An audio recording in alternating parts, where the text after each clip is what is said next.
Yo, um, and I hate doing these kind of like, I used to say this for my classroom, so I hate, you know, I personally don't do a lot of these at all, but I feel like this needs to be said. This whole sampling conversation about kids taking songs from the 2000s and using them for songs that are now, whether it be dead loops. What I mean by loop is, for people that don't know, just taking a song, cutting it off at a certain time and then going back to the beginning and you making it a new song or whatever it is, like, and people getting upset about it, whether it be producers or whether it be anybody. Like, hey, leave these kids alone, man.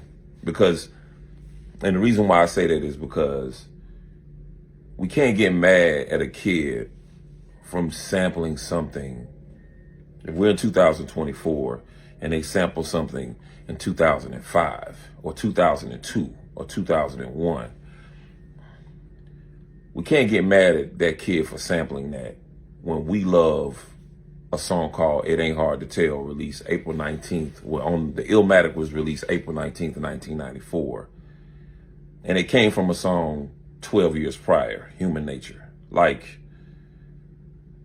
we had to choose when we choose to get mad. Like, it truly makes no sense how we down the fact on how we transferred information from generation to generation. If you know the history of our people, we've always transferred it by, quote unquote, word of mouth or through song. And sometimes it wasn't always on paper. It always wasn't written down. It was transferred so many different ways, whether it been through sampling, borrowing, whatever you want to call it. And that's how we get music from generation to generation. And if a kid wants to pick up a Fruity Loops or whatever he wants to, or she wants to pick up, or they want to take a record from 2004 and use it now, and this kid is 15 years old, and we as the older generation say, oh, that's such and such, or that's just, they just did whatever. Maybe that one kid, by using this one song, we can pick an artist. Maybe they sampled an Usher song, or maybe they sampled a 𝗕𝗥𝗓𝗡𝗚 Badu song, or maybe they sampled something from a Music Soul Child song. That one kid may be a vessel to their generation of kids to go back and listen to something because they used it. Everybody isn't raised the same. Everybody isn't brought up in these vast musical households.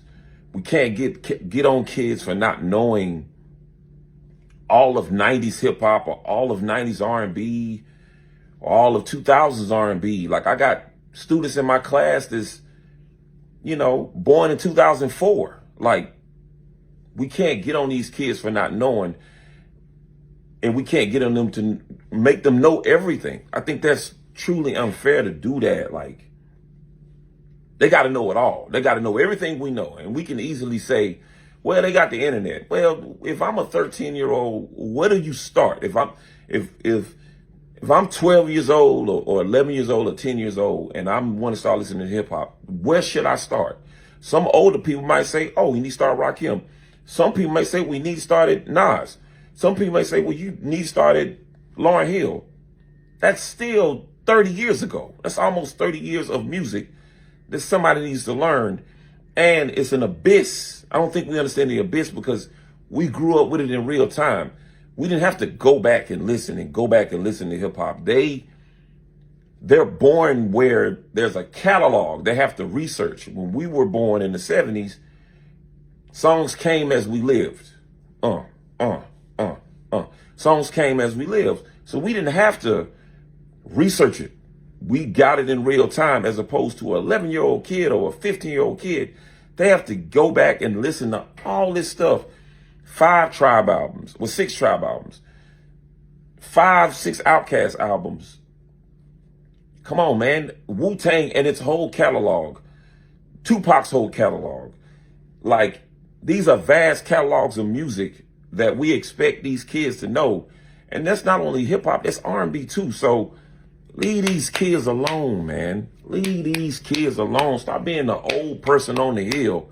Stop being a super hip hop dude or whatever, saying, yo, like, they need to know this and maybe they don't know. Man, that's fine. That's the greatness about turning people on to music. That's what it is. So if you old and you sitting there getting on the kid because you walk in and they done made a beat out of, I don't know, Confessions, maybe that kid, by using that, will give it to their friends, and then their friends are like, oh, this is a song from this album. And then they go and listen to the album, then they go research all of Usher's album just because it's one kid sampling. And guess what? That's what happened to me. That's what happened to Just Blaze. That's what happened to Kanye. That's what happened to everybody that we love. We heard a record, a hip hopper used it, we got the record, we found out what the sample was, and we went and bought that whole catalog, whether it been Cal Jader, whether it been Ron Carter, whether it been The Main Ingredient, whether it been Curtis Mayfield. Our vessel was hip hop. So stop getting on these kids for using stuff that they don't know. Like, their parents might not have turned them on. Who knows? They don't know. They don't know where it came from. They don't know whatever. They like the feeling of it. They use it. And now this is a vessel for the next generation that we claim they don't know anything, for the next generation to learn about it, to go down the wormhole. Oh, this person has this many albums. Oh, I can get in this and it. And this is like a family tree of music that they're introduced because of one kid decided to sample a song we all thought was too famous. Peace.